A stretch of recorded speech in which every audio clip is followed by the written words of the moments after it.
Hello, everyone. So this is Lala, and today I'm going to be obviously talking about slash reviewing slash recapping a retrospective of the Challenge All Stars 2. And it's definitely interesting watching this with the context of knowing that when the series was greenlit, they decided to do 3 seasons right off the bat. So that's kind of why all three of them were all filmed in 2021.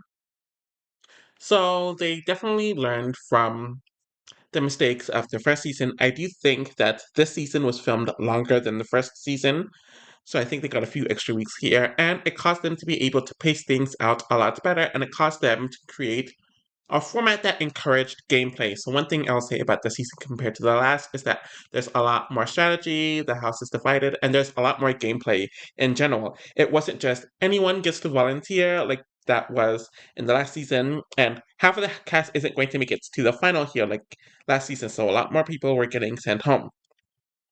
There were two solid sides of the house that definitely created for some interesting conflict, especially for an all-star show that doesn't have nearly as many, especially with the OG people.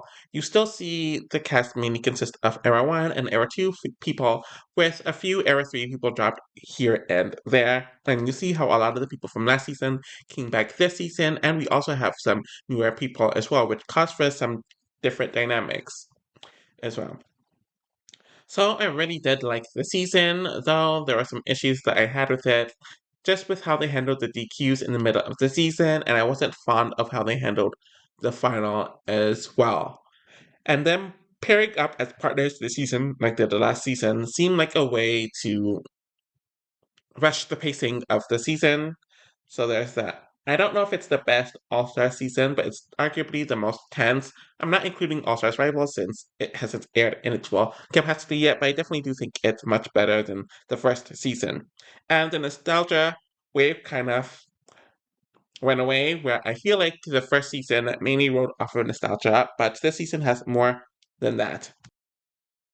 Nina is a housewife with a husband and no kids. Brad lost his job due to COVID and had a hard last couple of years, which we definitely saw on some of those early era 4 seasons, as this was right after his divorce with Tori on Vendettas and Final Reckoning. Jasmine is a wife and a mother who is embarrassed about stripping on tables during her flagship challenge career, and Darrell is not over losing his first final a few months back. We learn that Tyler is now a teacher. Jody works at a wellness center and she isn't insecure anymore and is joining the franchise again after winning the first solo season 15 years ago. Leah is returning after 18 years and she is a single mother. I honestly didn't recognize her at all watching her here. And Steve is returning after 20 years, which Katie is happy with since they were from the same Road Rules season, and he is a hand model, which he's been for 12 years. Tech wants redemption, especially regarding being booted early last season, and Ayana is back after 17 years, where she is pissed off about being eliminated in her uniform on her last season, which was Battle of the Sexes 2. And she's a mother of 4 and is single. Sophia remembers her from Battle of the Sexes 2, and she also changed jobs recently. Jonay is kissing up to Tina since she's planning on making as many friends as possible to make it to the end. They all move into the house, and Casey wants redemption after being one of the worst challengers ever, and she's also recently engaged and is an accountant now. Katie is taking she's taking this season more seriously as she works in finance for a media company. MJ is now a father to a teenager, which he had before he left the franchise regarding his flagship show. Kahada is a contractor with a serious girlfriend and lives in a farm. They might be married now as I'm recording this, I don't really remember for sure. Nehemiah wants redemption from being booted right before the final last season, and Tech forces us to see him streak, which. And why did they air this? Melinda is married again with a 1-year-old, and she wants to take this more seriously, where she didn't at first when she was on the flagship show. And we know that was because she wanted this to be Danny's thing. Jody doesn't know many people, and Derek is giving her a lot of advice where you can clearly tell that she's in her head, and they knew one another from their World Rule season. Sophia and Jonay talk about the people they know from her seasons, and we learn that Janelle and Darrell knew one another from the Bay Area way before their reality TV careers. Janelle is a nurse with a husband and children, so that's the update on her. Derek is wearing his wig, which we'll see a lot of over the next few seasons, and he's happy with Johnny and Jasmine about them being in the house together, as they're from the same real world season. Nehemiah and Derek have this weird, awkward relationship, which will get a lot of focus from here on out. The winners of the season win $500,000, where one man and one woman will win the season, and the daily is boarding partners, where the pairs have to get off a zodiac and then go on a boat to get a skull and then run to put it in a basket. TJ announces that every elimination is a double elimination, and they try to make it look like it's due to everyone crawling over the beam, but it's really just BS since that's planned way beforehand. Ayana and Nehemiah are automatically going into elimination, where Derek and Jody beat Tina and Steve by a second in the daily. The winners have to nominate 4 people, 2 people per gender, and 1 of each will be voted into the house or by the house. The house realizes that Derek wants Nehemiah out of the house, and Derek and Jody speak to Ayana about who she wants to potentially face in the elimination, though she mentions that there are no relationships either way, so she's going to play her best no matter who is down there. The same thing happens with Nehemiah, and he mentions that he wants Ryan to be his opponent. The same thing kind of happened between the beforehand, where Ryan lost to Nehemiah in the Gauntlet 3, so Nehemiah is kind of hoping to have that same thing happen here. Steve makes fun of Derek's outfit, calling it a retirement outfit, and a few others kind of throw some shade in the confessionals about it as well. And this pisses off Derek enough to the point where he wants to send in Steve, since he's the new guy who knows absolutely no one, and he's also annoyed about Steve commenting about his clothes, which is just so petty of Derek. And kind of Steve too. And they're thinking about Leah because she has no relationships with people and seems really weak. They don't want to nominate Ryan and will substitute with the other Derek being nominated, so Nehemiah doesn't really get his way, though Derek would have been an alternative anyways. Jody and Derek nominate Leah and Casey and Derek and Steve, which obviously pisses Jonay and Jasmine off. Leah knows why she's nominated, and Casey knows that people think that she won't care, but her relationships will save her this time. Nehemiah snaps at Brad for his boy Derek going in, though Brad was literally just trying to give Nehemiah advice, and Nehemiah is taking it really personally that Ryan wasn't nominated and Steve was, so it showed his intentions in his eyes, which is kind of just ridiculous, in my opinion. Jody and Derek mentioned that Nehemiah gave his and Ryan's names, and they mentioned that Ryan has more relationships with people, which is why Ryan wasn't nominated here. Jody is crying about the nominations, though she was the one who made the choice, so her crying is just really annoying. And Nehemiah is ranting about hating that motherfucker. He heavily campaigns to have Derek nominated instead of Steve, and Derek knows that his chances of being nominated first and surviving isn't good. Jonay confronts Nehemiah about wanting Derek, and he mentions that he pitched Ryan, but confronts or mentions that Derek was the alternative choice, and Nehemiah is tired of playing nice and getting nowhere. Of course, this ends up with Derek and Leah getting nominated. Derek is shocked. Derek K is shocked that Steve wasn't voted into elimination, but the other Derek is Derek C. Ryan confronts Nehemiah about how he promised Ryan to not nominate him, and Nehemiah says that it was before the challenge, so they're kind of going back and forth about not trusting one another, and how Nehemiah is just full of shit. Ayanna kills the negativity and the negative vibes, which are so unlike her, based on what we will hear about her after the season and some of her antics later on in the season, and tells them to leave it here. And Leah is rambling about how she didn't spend 3 months or 17 years getting to know people and posting on TikToks solely for a chance at a callback on another season. So of course, Derek, Ryan, and Jasmine are not happy with the choice. There's another party, and Tyler is wearing his wigs and dresses with Derek. Ayana and Leah are talking about being single mothers, and Derek is just off, where Janae notices that something's wrong, where he tells her that his sister passed away, committed the S word that YouTube's sensitive about, a day before he left to do the season. We could only imagine how hard that was for him, and seriously, all condolences and my thoughts and prayers. So we see more conversation about this, where he said that he would have been a wreck if he was home, so clearly he did this, or he continued with this for a distraction, though a part of him wanted to stay home. We will have more discussion and details about this on Battle of the Eras, which I discussed in that video. And Jonay knew him and his sister before they were ever on TV together, so this hit her heart as well.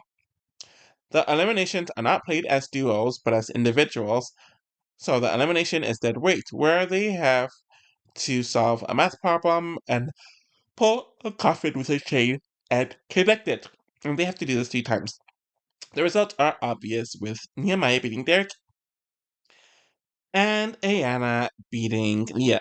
Though we have a really, really nice moment of Ayana helping Leah pull the chains after the eliminations, since Leah isn't going to quit, and I just really like this moment of her. The elimination winners have the life shielders, or lifesavers, I always get the 2 words confused, where they could use it on themselves or someone else, but it has to be done in the next round. But if they did, they will not have a vote. So after watching all of the seasons and in order now, I do get Leah and Derek more now, where I watched some of their seasons the first time after watching the season for the first time a year or so ago. I don't know how Derek was able to do the season right in the midst of his family issues, but I do know people handle grief differently, and some people do stuff like that, so they can deal with it easier, and I commend him. Obviously, his stock would improve a lot after the season, especially regarding the challenge. Leo was still kind of an oddball, like she was on in Inferno, or the Inferno one, but in a different way, and it was nice to get a quick life update on her, even though it's clear that she's still not really meant for the challenge. Ayana and Nehemiah are happy about winning, and Sophia thinks that Ayana is her soul sister girl. Tina gives people outfits like Ryan Speedos, which is just odd, and Jasmine is talking to Jody about how she's glad to play with people who she never met, and the 2 of them are talking about having a bond due to their real world and world rule seasons regarding the people that were on those seasons with them. I'm assuming Tina's giving people clothes to improve her social game. Jodie talked about how she wanted to come back after winning 15 years ago, where she could have just ended it. Though, apparently, right after the dual final, she did tell casting to not call her again, and they didn't, but I guess she must have changed her mind since then, hence her being on now. Ayana and Sophia are talking about Sophia's hair, where Sophia wants it braided in a certain way, and Ayana doesn't get why Sophia is being mad about how it's being braided. It's a really, really weird moment, and Sophia is talking about how it triggered her about a response to how her hair was braided in the past, and Ayana is speaking to Janelle, which is very ironic since things will get nasty between them about the situation, and she feels set up since Sophia wanted Ayana to do something that triggered her. The daily is played in teams, but there will be 2 representatives, Darrell and Tina from one team and Ryan and Ayana on the other team. Around the block is the daily where they have to run to get several puzzle pieces. One is up high on the ground, and then the other is down in the water. And then they have to build it, or whatever. Ayana gives her team a passionate but weird speech. Some things never change with her, and the daily is all over the place, as it is just way too cluttered. The black team wins the daily, and Tina and Dara essentially have a power over nominations, where Ryan is going straight to elimination, and because Ayana has a lifesaver, she has to choose someone. Ayana tells Sophia that she's going into elimination, and telling Sophia that it's a gift. No, it's not, Ayana, you're just being petty as fuck. Sophia obviously is very pissed off, and everyone knows that this is a personal choice due to what just happened between the 2 of them. Doral tells MJ that Ryan told him that he doesn't care who's going in, but Doral does not want to nominate anyone in his room, though he does not want to make too many promises that he can't keep, which is definitely a Doral thing to do. Doral and Tina have a conversation about who to save, and she is saving Steve. They are both Wasians who did a season together, though Doral thinks that it's dumb since she and no one knows Steve. Due to them saving people, Jody, Tech, Jonay, and MJ are getting nominated, and they tell Nehemiah to use his life shielder on someone, and he saves Tech due to them being aligned and him taking Tech out early last season. Tina refuses to nominate Steve again, so Kahara is the other nominee. And of course, Kahara and MJ are shocked due to what Darrell promised them a few hours earlier. Jody isn't shocked that Tina nominated her due to the bad history from the Inferno too, where they kind of got into it over the whole voting situation. The deliberation takes place where Sophia mentions that she wants to go against Jody since it would be an honorable loss if she lost to her. Kahara and Jody are easily voted into elimination. Jody complains to Kendall about this, and when she comes back, she's going after Tina, and she definitely saw this coming. The four of them play Fireball, where they have to run to grab lit balls and play a tic-tac-toe against one another, and the first person who wins 2 rounds will be the winners, where the other one goes home. And I found this elimination to be fine enough. Kahara easily washes Ryan, and Jody easily washes Sophia, where Jody and Kahara have life shielders now. Ryan really wasn't memorable in the season, and it's another season where he went early, where he wouldn't have been in this position had he not volunteered. He'll be given other chances, so yeah. Sophia definitely had a memorable arc this season, with her friendship turning into a feud with Ayana, and despite being an early tier, she's probably more memorable here than Battle of the Sexes 2, where she made it to the very end of that season. I know she's been an alternate on a few of the All-Star seasons before and after this, though I don't know if she's going to actually come back at this point. Jody is happy with winning her first elimination ever, and Derek is happy that his 2 allies now have life shielders. MJ, Dorel, and Kahara are talking about making big moves, and they are also aligned with Derek and Brad, where Nehemiah is eavesdropping on this conversation from the other side of the door. He overhears them talking about targeting Laterian, so obviously he reports this to Laterian and Steve, so they and Tech know that they need to win in order to turn things around. Melinda is in this alliance too, since they all share the same room. Katie is talking about pretty much how she will struggle to pick between Steve and Brad if the choice is done, and Tina doesn't want things to get too dirty.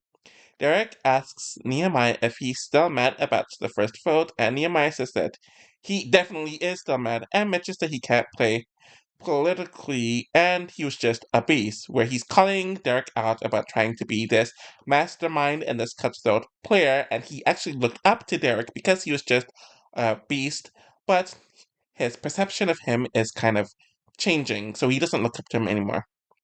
Derek makes fun of Nehemiah for not playing the game, and Darrell is kind of just watching this awkward conversation where if things do come to blows, he's definitely going to choose Derek over Nehemiah.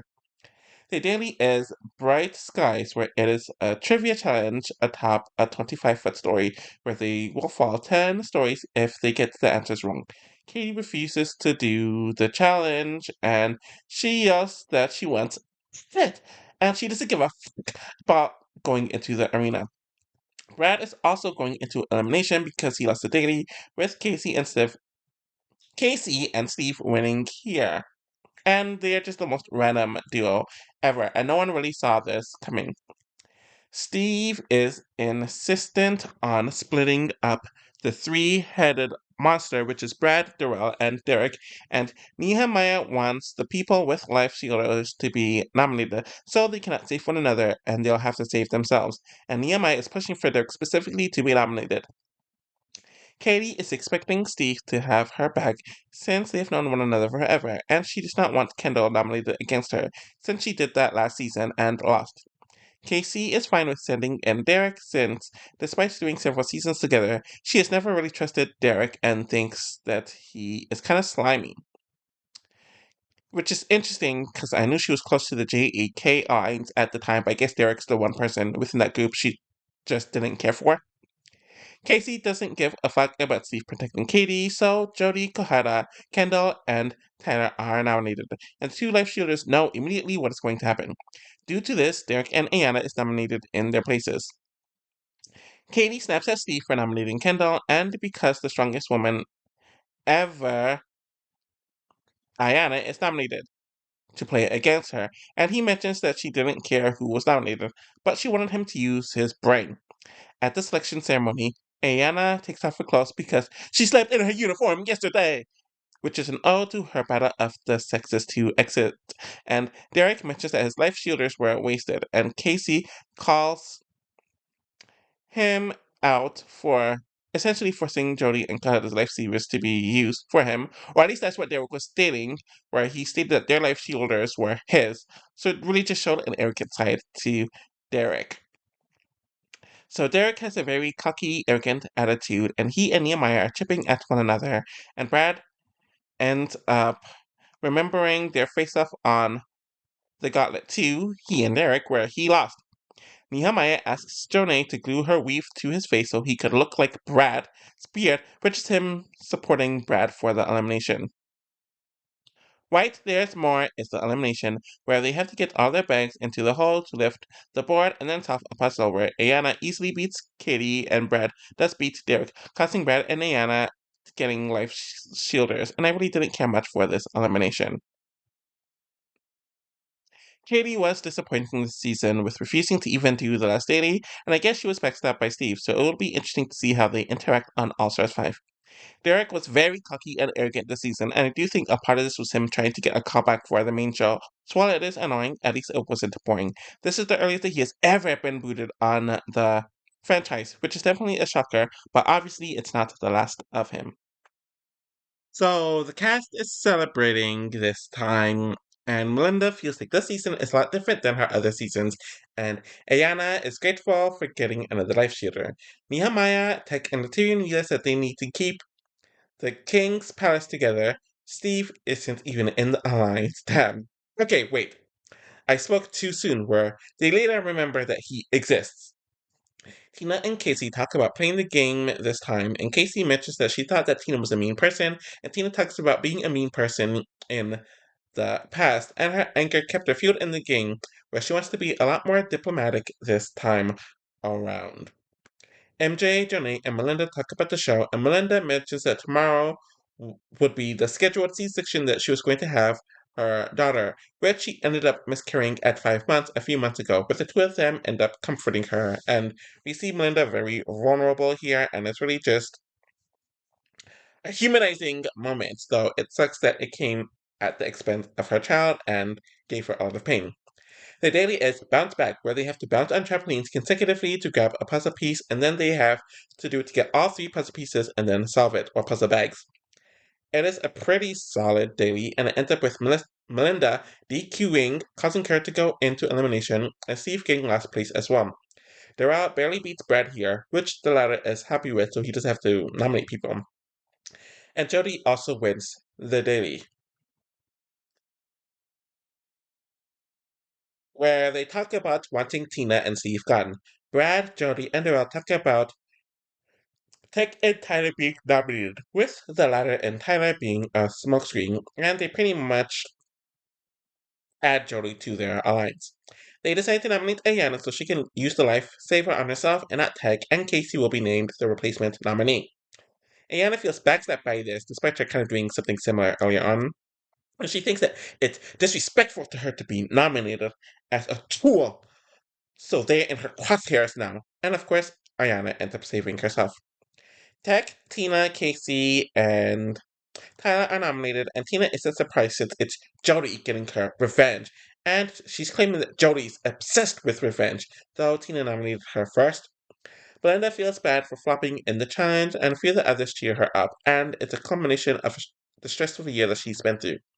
Melinda and Steve speak to one another about not giving up, and he wants to go against Tech since it's an easier boot and an easier win for him, and Nehemiah feels a way about it since Tyler is not in their alliance and Tech is. The two sides of the house are voting completely differently, and Tina is feeling a way about being voted into elimination, with Tech being the other person chosen. Tyrion, Nehemiah, and Melinda are really pissed off about Steve going after the skinniest guy.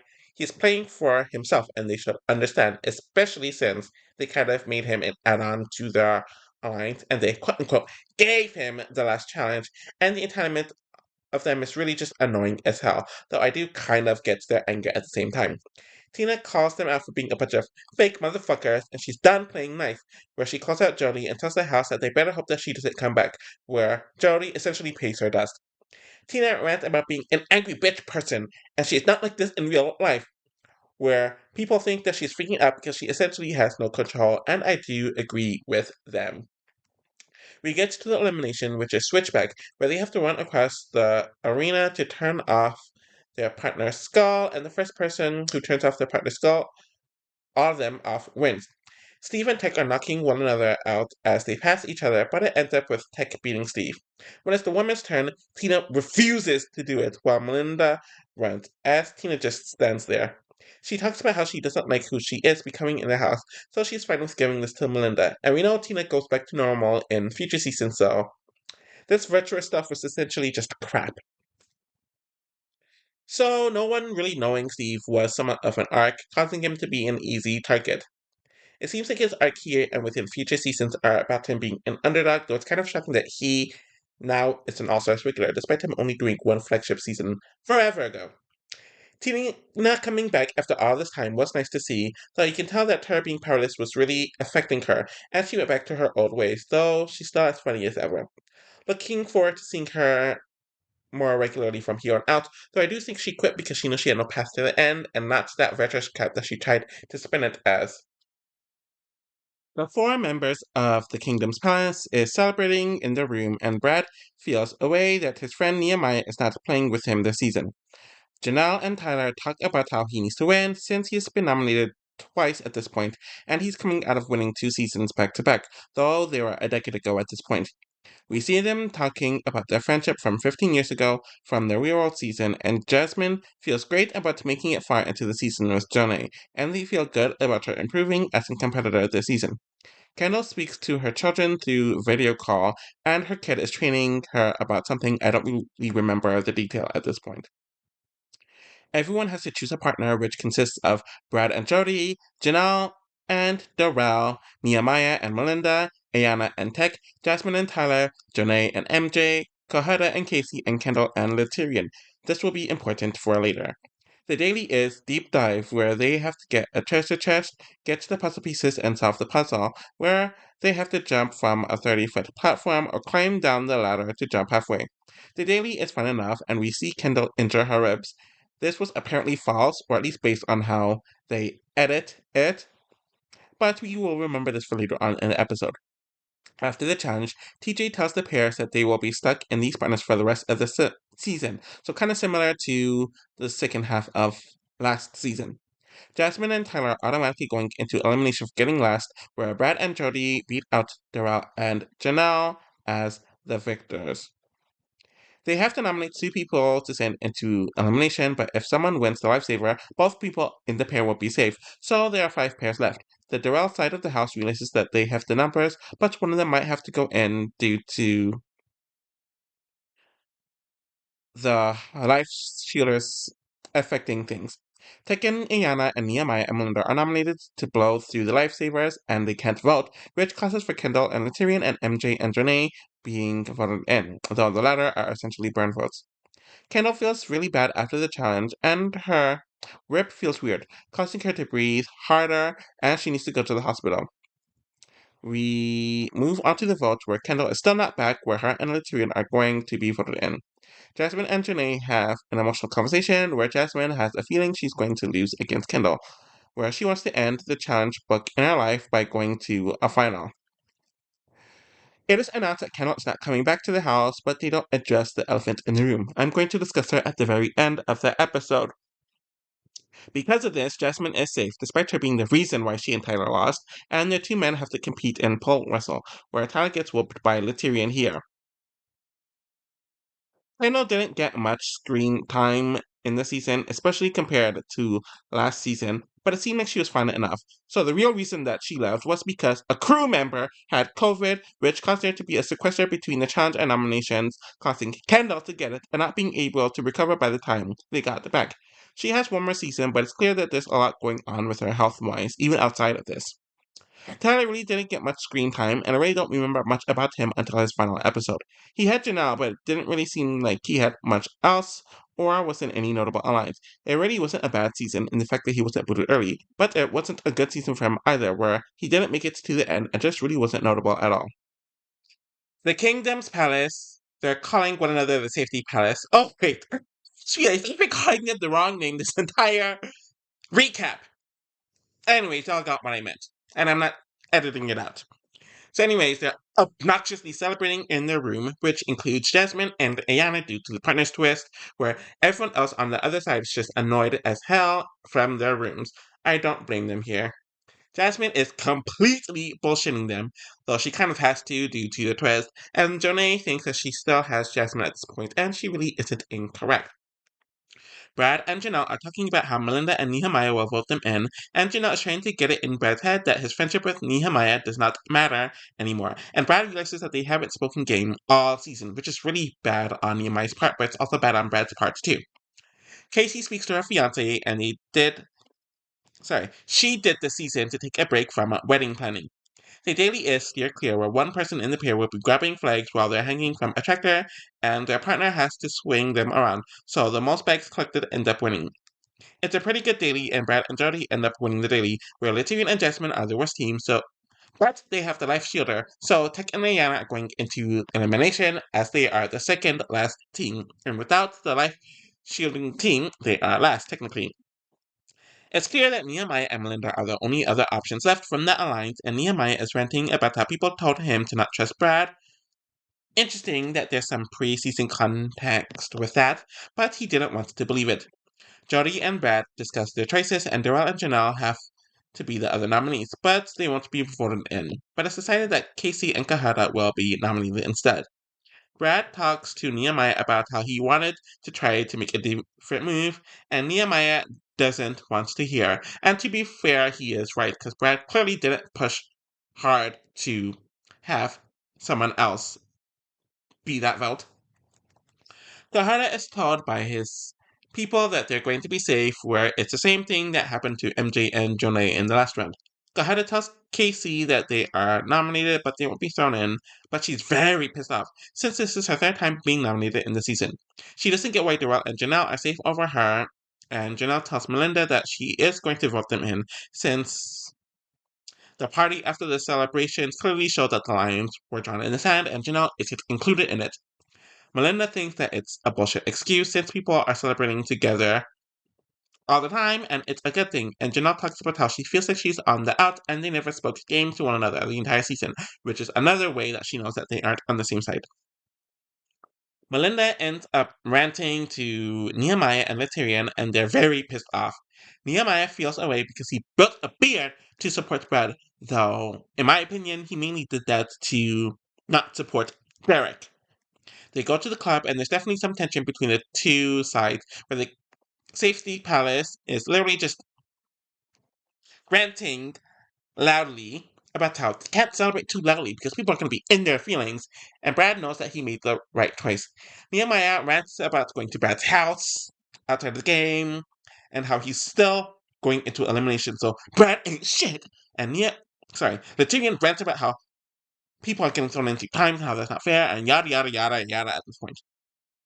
The other side is literally hearing them rant from the other side of the club, and it's very uncomfortable to watch, and I can only imagine how uncomfortable it was to just sit there. And Brad is overhearing them essentially shit on him. Nehemiah and Brad finally have a discussion, as Brad barely slept last night, and they talk about their friendship, uncomfortable conversations, but Brad does end up apologizing, though. In my opinion, he doesn't really have any reason to apologize to him. Casey takes a pregnancy test since she feels like there's a good chance that she could be pregnant. Do they not have them take pregnancy tests like right before they leave to film these seasons? Casey calls her fiance and she shows him her positive pregnancy test, where she took a few more and she shows 3 of them to him, where it confirms that she is pregnant. Casey knows that she's not going to be able to continue in the game, but she doesn't want to take Kahara down with her and to ruin the voting plan. The selection happens, and Nehemiah mentions the King's Palace having a bigger meaning outside of the game, and they wanted people to be represented. Especially the representation being about black men, since white woman Melinda being added to the representation stuff is weird. Janelle respects his speech, but mentions that she isn't included in it, so Melinda and Nehemiah are nominated, and he copies Ayana's uniform speech. It's very interesting that the King's Palace talked about the representation of black men, which is very, very good, but Darrell wasn't included in it. I'm wondering if they did this because Darrell is mixed race, where the others are unambiguous black men. I'm wondering if that had to do with it. But I find it interesting that they're They weren't talking about protecting black people, but mainly black men. And to be fair, black men do deserve their own representation. But I'm shocked that no one complained about mixed race duel not being included in it because people claim mixed people are black, right? I find that to be interesting, but that's kind of just besides the point. Kingdom Palace is not happy whatsoever, and they get to the elimination, which ends up being cancelled due to Casey being pregnant, and they make Kahara go home with her. It's nice to see Casey be a better player with the challenges at least, as she did win a daily, but she didn't get a whole lot to do in the season overall. Though her personality hasn't really changed, but I guess matured. Her being pregnant on the show is something that happened a lot during this era of the overall franchise, and I don't really see her coming back after this, though I wouldn't mind it either. Kahara went into an early elimination, and it does seem like this season would be his best chance of finally getting to the final. So it sucks that he's taken out here. It's even more odd since Latyrian wasn't taken out with Kendall a week earlier, though it might have been due to protection making her sick. Or they wanted to keep the kingdoms past together. I don't really see him returning at this point, especially with how All Stars has changed with their casting. King's Palace does the obnoxious celebration again, and Nehemiah kind of kicks Journey out of the room when they do the celebration, though they all kind of just make a joke out of it. Janae tells this to Janelle and Brad, where they are told that everyone was welcome, which was the whole debacle in the last vote about the celebration. Ayana and Tech are getting along, despite them being very talkative, and they're trying not to piss one another off. MJ and Janae are trusting one another implicitly, and she's definitely growing politically, where she feels good because she finally has a supportive partner in MJ, where she didn't always have that in her prior seasons. Dive and Conquer is the daily where they have to jump high into the water to swim and memorize a puzzle of skulls and then reassemble it. It's a pretty solid daily, in my opinion, and Ayana calls out Literia for cheating and conquering their board, though Tech doesn't get the big deal about this since they're in an alliance, and Jasmine ends up rolling her ankle. And Janelle also ends up injuring herself here too, especially her back. MJ and Journey win the daily, and they finally have to realize if they want to make a big move, i.e., targeting the allies with the biggest threat or taking out their ops.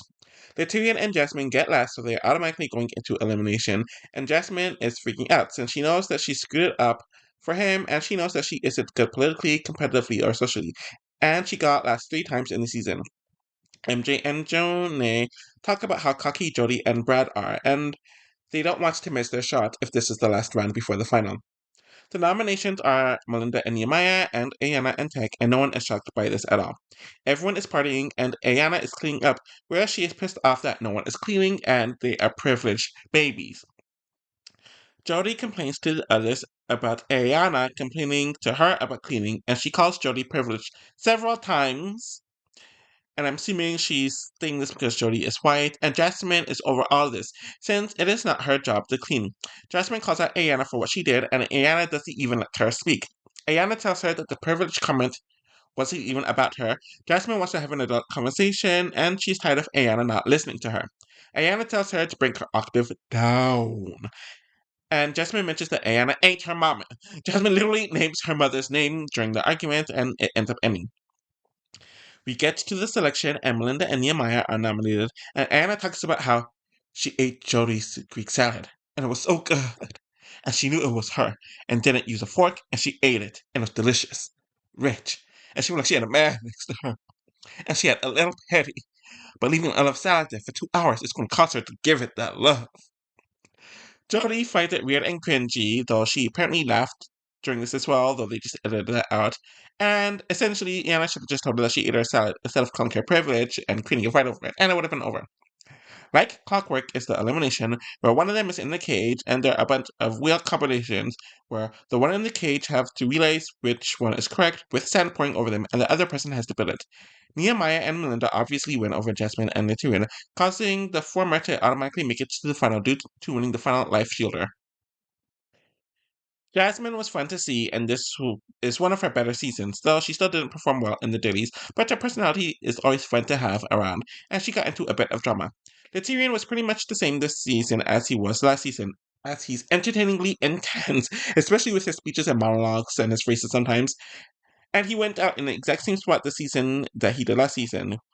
Also, mainly just focusing on the physical but not the mental stuff. Both offered the entertaining moments, but I'm not mad at their contributions this season. Other side is even singing the Save the Palace. Okay, so I thought it was Safety Palace. I thought that was the title of the song the entire season. I'm just getting the names so incorrectly at this point. I apologize. Anyways, the other side's singing Save the Palace the entire time, and Brad wants to get to the final now. Since his last few seasons, he was cut right before the final, and Jodie's last season had her making it to the final and winning. Janelle talks about her back injury from 2014, and it took her a year to recover from it, so the last challenge caused it to reignite, and she's been handling it quietly, but it's becoming more and more of a struggle. She would have pulled herself from the game if it wasn't for Doral, and I guess this ends up being a foreshadow regarding how she handled All Stars 4, and Brad gives her a lot of props for how she's handling everything. The daily is Mail the Connection, where they have to start on a truck, then go to the smaller trucks, as there's three of them, where they then have to get keys to unlock a box and retrieve the idol to get a podium. It's a fine enough daily of this magnitude, even though we've seen this many times recently, but the fact that there are three trucks makes it more interesting. Anyways, Nehemiah and Melinda win the daily, and because they already have the life shielders, their alliance is completely safe as they're obviously going to save Ayana and Tech. Brad and Jody get last in the daily, so they're going right to elimination, and it's either Darrell or Janelle. Sorry, Darrell and Janelle or MJ and Janae going into elimination. Melinda and Nehemiah nominate the other two pairs not in the alliance.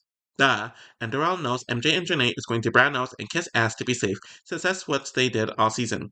Janelle is complaining about her back, and she mentions that she has a life and a career, and he tells her if she's going to complain about it, then quit, since he can't really do anything for her. But he doesn't want her to quit, and she shouldn't screw him over. The vote is split, but it really doesn't matter since Nehemiah and Melinda are going to break the tie to choose Darrell and Janelle to be the other opponents. And he's annoyed with how. Sorry, Darrell's annoyed how essentially the entire house orchestrated this entire thing for show. Janae cries to Nehemiah about letting her get to the final, and Janelle tells Darrell that she's going to stick it out throughout the game. Darrell gets a letter from his family where they tell him that his grandmother passed away.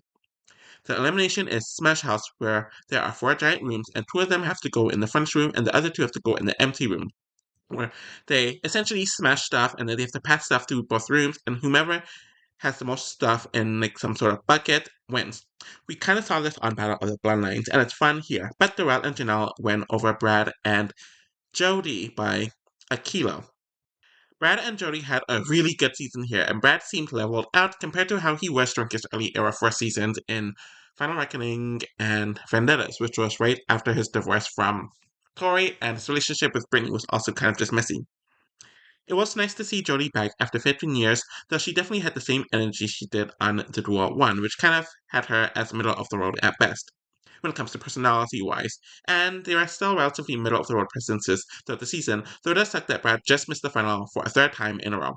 They do appear more on the overall franchise a bit more consistently from here on out, so I guess it's a decent comeback for the both of them. Then starts the finale right after the elimination, where one person has to stand on a log while their partner sleeps, and then they have to alternate back and forth throughout the entire night. They then have to race the island for the first part, where they have to solve some sort of puzzle or whatever. I'm getting tired of this at this point. But one team will be eliminated at the end of phase one. Some of it involved them riding a bike, and Melinda ends up twisting her ankle, which will even bite her in the butt next season. I really do not want to cover all this, I'm just going to state the results. Melinda and Nehemiah win part 1, then Darrell and Janelle, then MJ and Janae, causing Ayana and Tech to be eliminated as Ayana essentially quits. I found both Ayana and Tech to be hoots with huge balls of personality throughout the season, with their humor, how they handle every situation in the weirdest ways. Even their dynamic with one another was very interesting, where they're trying very hard to not piss one another off.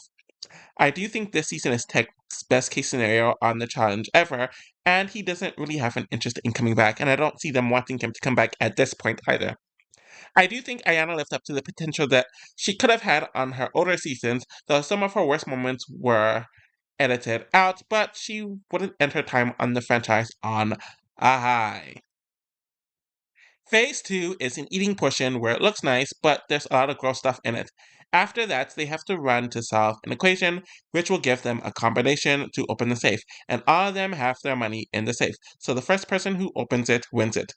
There's a lot of mess that happened with this part, but apparently the combinations did not work at all, and Durrell and Janelle got there first, but nothing was opening. And all this mess, especially with this final part, really just ruined the final, where apparently some teams got harder equations than the others.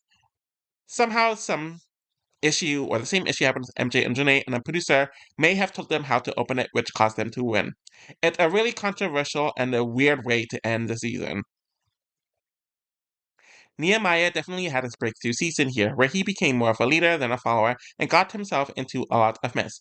While I don't think he was necessarily likable, and I do see some of Evan's points with Nehemiah portraying an image and being the opposite that he mentioned on Rivals 1, Nehemiah definitely made the season a lot more fun. It was cool to have Melinda actually do well on the season and come into her own as a challenger here, where I felt like in the past she was defined by Dana and didn't take the show seriously at all. She definitely had a lot of humanizing real moments that made her very likable. Narelle and Janelle, knowing one another from way before their reality TV careers, was cool, though it didn't get much focus. Janelle was invisible for most of the season up until the very end, though I do give her a lot of props for not only winning the final elimination, but kicking ass in the final with a very injured back. Darrell is the same as he's always been: cool, even keeled, calm, and funny.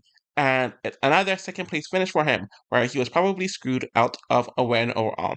I sadly don't think he will ever have a better chance or a closer chance of winning now or from this point onwards. Jonah and MJ were definitely an under the radar pairing this season, with them never going into elimination, though their win was very controversial due to the last leg and avoiding getting last place in the final overall because Ayana essentially quit.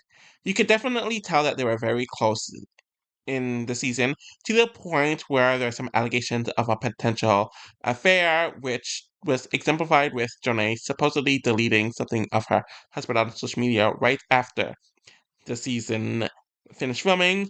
But all this will play a part in future seasons, and especially next season. Neither one of them stood out too much on a personality point of view, but we know that we'll see much more of them next season, where their relationship gets a lot more focus. While I don't think this season's probably an all-time best season or the best of the best, it's probably the best of the All-Star seasons thus far.